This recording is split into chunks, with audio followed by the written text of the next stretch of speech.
Eneo la hifadhi ya Ngorongoro lipo kaskazini mwa Tanzania, magharibi mwa mkoa wa Arusha.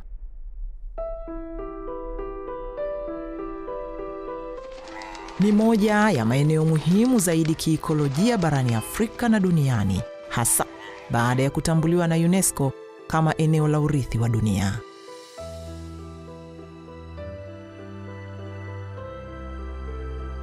Hifadhi ya Ngorongoro inajivunia kuwa na wingi wa wanyamapori, mandhari za kipekee na ushahidi wa masalia ya kale ya zamadamu. Lakini kinachoifanya Ngorongoro kuwa ya kipekee zaidi ni kuishi pamoja kwa binadamu na wanyamapori ndani ya mfumo mmoja wa matumizi mseto ya ardhi. Hapa jamii ya Wamasai huchunga mifugo yao katika nyanda za kale za volkano, wakishirikiana na wanyama mwituni.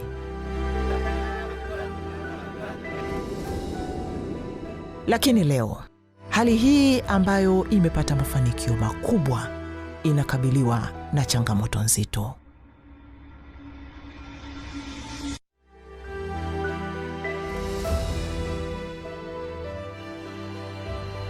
Tukianza na mafanikio ya uhifadhi, mfumo huu wa matumizi mseto umefanikiwa kulinda upekee wa Ngorongoro, hasa katika maeneo maalum ambayo hayaruhusiwi kufanya shughuli za kibinadamu.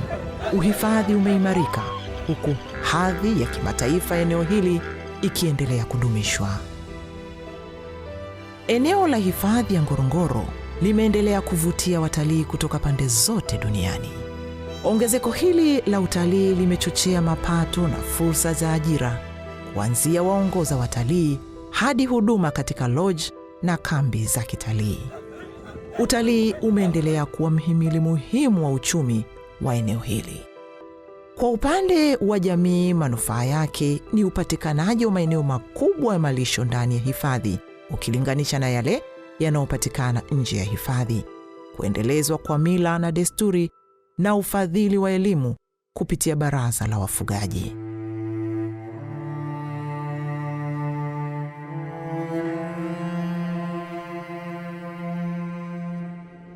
Hata hivyo, mafanikio haya yanaambatana na matatizo kadhaa yanayoongezeka kwa kasi.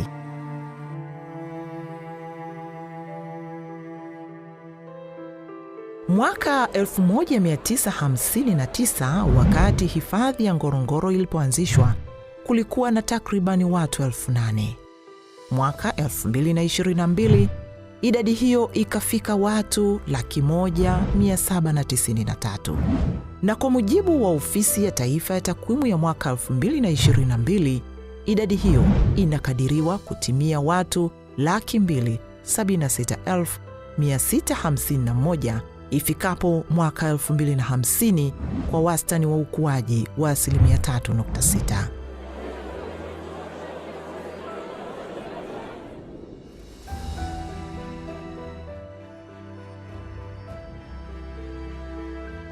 Hali hii inaongeza mahitaji ya matumizi ya ardhi kwa makazi, huduma za kijamii na shughuli za kiuchumi, wakati ukubwa wa eneo la hifadhi ya Ngorongoro hauongezeki. Kwa upande mwingine, makazi ya binadamu yameongezeka kutoka maboma 13,381 mwaka 2019 hadi kutimia maboma 17,734 mwaka 2025, ongezeko la 28.8%.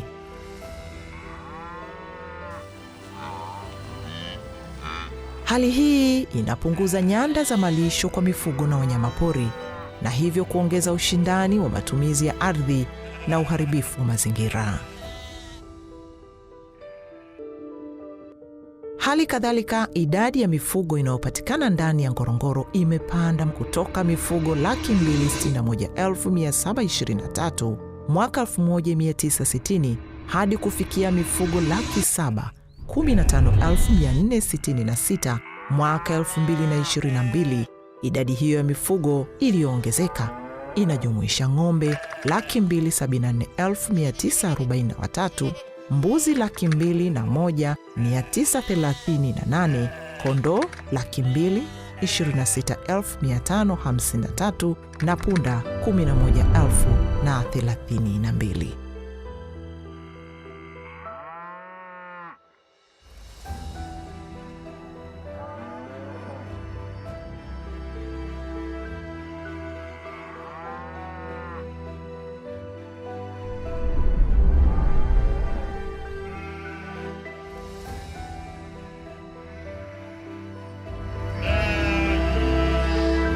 Tathmini hii inaonyesha kwamba ili kuweza kuishi vyema mwaka 2022, mifugo ilihitaji kilomita za mraba 4,579 sawa na asilimia 56.4 ya eneo lote la hifadhi ya Ngorongoro lenye ukubwa wa kilomita za mraba 8,122.70.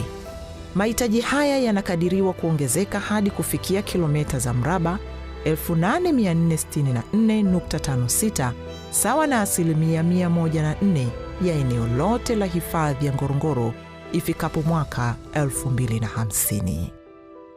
Hii inamaanisha wanyama pori na makazi ndani ya eneo la hifadhi ya Ngorongoro vikiondolewa kabisa, eneo hili halitoshi hata kwa matumizi ya mifugo pekee ifikapo mwaka 2050, na hivyo kutoa hitaji la lazima la eneo jingine ili kukidhi mahitaji ya ufugaji.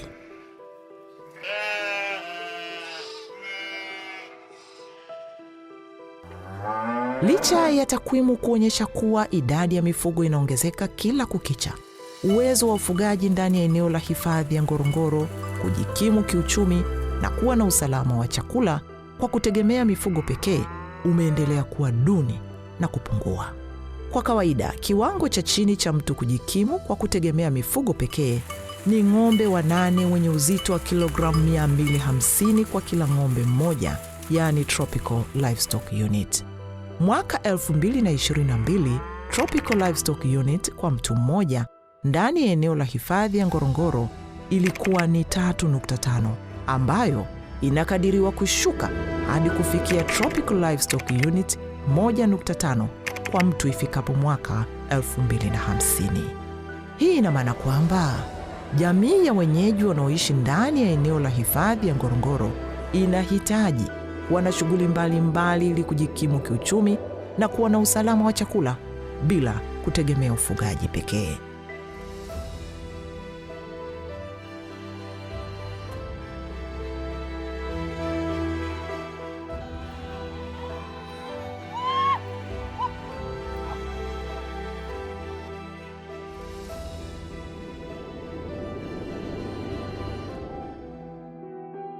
Kwa upande mwingine, tafiti zinaonyesha kwamba baadhi ya wanyamapori kama vile choroa, nyamera na swala twiga wametoweka kabisa katika bonde la Ngorongoro.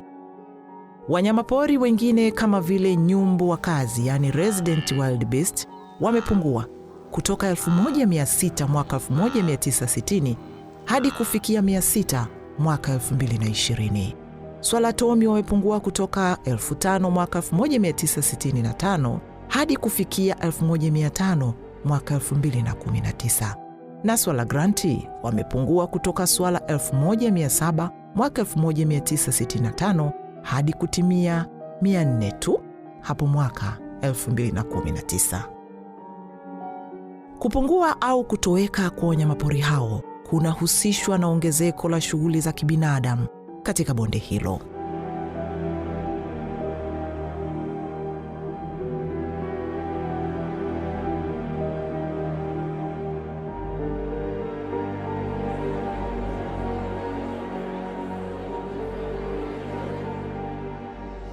Takwimu zinaonyesha kuwa kuanzia mwaka 2015 hadi mwaka 2025, wastani wa watu 7 wamekuwa wakiuawa kila mwaka na wanyamapori hadi kufikia jumla ya watu 77, wakiwemo watoto wa shule wanaosoma ndani ya eneo hili la hifadhi. Wamekasirika kweli wenyeji, wanasema sisi tunataka watoto wetu ama tunaua wale simba. Kumtaka mtoto asome yale mazingira kweli kabisa ni kutendei haki. Watu 274 wamejeruhiwa na mifugo 1,450 imeuawa na wanyamapori katika kipindi hicho. uwepo wa magonjwa hatarishi ya kuambukiza yaani zoonotic diseases kama kimeta na kichaa cha mbwa yanaathiri binadamu, mifugo na wanyamapori kutokana na mwingiliano kati ya mifugo, wanyamapori na maisha ya kila siku ya jamii. Mnyama yoyote aliyekufa kwa kimeta, unaona kimeta ni hatari. Ukitaja kimeta hakuna utalii. Director of Veterinary Service au Wizara ya Afya wakadeclare tuna kimeta Tanzania hii, watalii wote hawaji.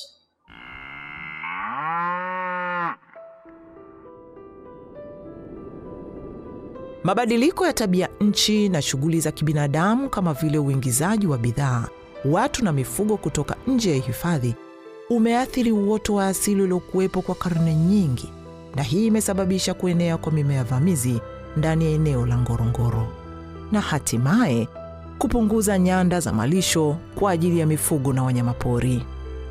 Hali hii inaongeza ushindani wa malisho na kusababisha uharibifu wa mazingira. Miongoni mwa mambo ambayo wananchi wanayahitaji ni kutumia eneo lote la hifadhi kwa shughuli za ufugaji, majengo ya kudumu, pamoja na shughuli za kujikimu kiuchumi kikiwemo kilimo. Mahitaji yanayokinzana na sheria iliyopo hivi sasa.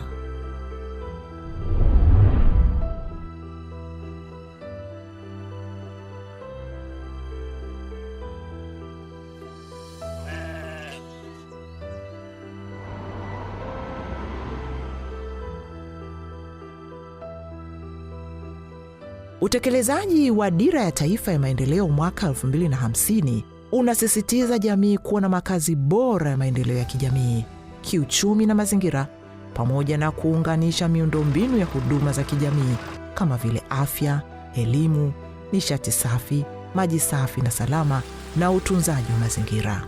Hii ina maana kuwa jamii ya wenyeji wa Ngorongoro wanahitaji huduma bora za kijamii kama umeme wa uhakika, huduma za afya za kisasa, makazi bora, shule, maji na huduma za mifugo nje ya maeneo yaliyohifadhiwa. Mustakabali wa Ngorongoro kwa sasa uko njia panda.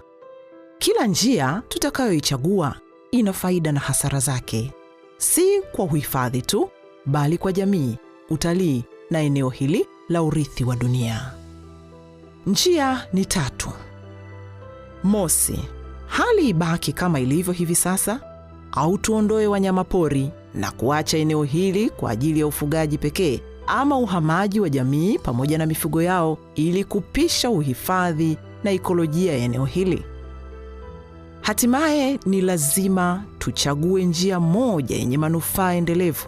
Hebu tuziangalie hizo njia 3. Mosi, je, hali hii ibaki kama ilivyo hivi sasa? Kwa ongezeko la idadi ya watu kwa 1160 na ongezeko la mifugo la 173.4. Ikiwa hakuna kitakachobadilika, tafiti za kisayansi zinaonyesha kwamba aina zaidi ya wanyamapori watatoweka kama ilivyotokea kwa choroa, nyamera na swala twiga. Utalii utaporomoka na kusababisha hifadhi ya Ngorongoro kutoweka ifikapo mwaka 2050. Pili, je, tuondoe wanyamapori na kuacha eneo hili kwa ajili ya ufugaji pekee? Hii ni njia nyingine inayopendekezwa kuwaondoa wanyamapori ili kupisha ufugaji na shughuli zingine za kibinadamu. Kwa mtazamo wa awali inaonekana rahisi, lakini matokeo yatakuwa makubwa na mabaya. Ekolojia ya Ngorongoro, Serengeti na Masai Mara itapotea kabisa, kwani eneo hili ndipo yalipo mazalia ya nyumbu wahamao, yani the Great Migration. Hadhi ya urithi wa dunia itaondolewa. Utalii utaporomoka mara moja na kusababisha pato la taifa kushuka, kwani utalii unachangia zaidi ya 17%. Njia ya 3 inaibuka. Njia hii inayojikita katika uendelevu wa muda mrefu wa eneo hili. Njia hii inalenga uhamaji wa jamii pamoja na mifugo yao ili kupisha uhifadhi na ekolojia ya eneo hili. Hii ina maana kwamba uhamaji wa watu na mifugo yao kutoka ndani ya maeneo yaliyohifadhiwa ni jambo linalotoa fursa kwa jamii kupata maendeleo, hati miliki ya maeneo nje ya hifadhi na kuwa huru kufanya shughuli mbalimbali za kiuchumi tofauti na ilivyo hivi sasa. Matokeo ya haraka ya njia hii ni kwamba ushindani wa matumizi ya ardhi ndani ya Ngorongoro unaanza kupungua. Nyasi za asili zitaanza kurejea, mimea vamizi inaanza kudhibitiwa, idadi ya wanyamapori inaanza kuongezeka, ubora wa utalii unaimarika. Migongano ya maisha ya kila siku kati ya binadamu na wanyamapori inatoweka. Familia zilizohamishwa zinapata fursa mpya: umiliki wa ardhi, umeme wa uhakika, upatikanaji wa maji, shule za kisasa na huduma za afya, shughuli za kiuchumi zikiwemo kilimo na biashara. Bila shaka njia ya tatu inaonyesha manufaa endelevu kwa jamii, uhifadhi na utalii na urithi huu wa dunia. Hatuna budi kujiuliza maswali magumu. Je, kwa mazingira ya sasa, watu na wanyamapori wanaweza kuendelea kuishi kwa pamoja? Je, ni haki kuendelea kusisitiza watu kuishi maisha duni ndani ya hifadhi?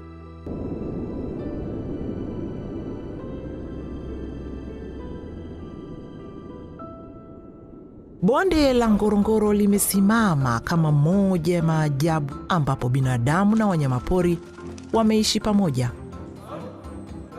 Lakini leo uwiano huu umekuwa dhaifu na unabadilika kwa kila sekunde. Ushindani wa matumizi ya ardhi kati ya uhifadhi, maendeleo ya jamii na shughuli za utalii unaongezeka kila mwaka. Iwapo hatua madhubuti hazitachukuliwa, eneo hili la urithi wa dunia litatoweka na kupotea kabisa.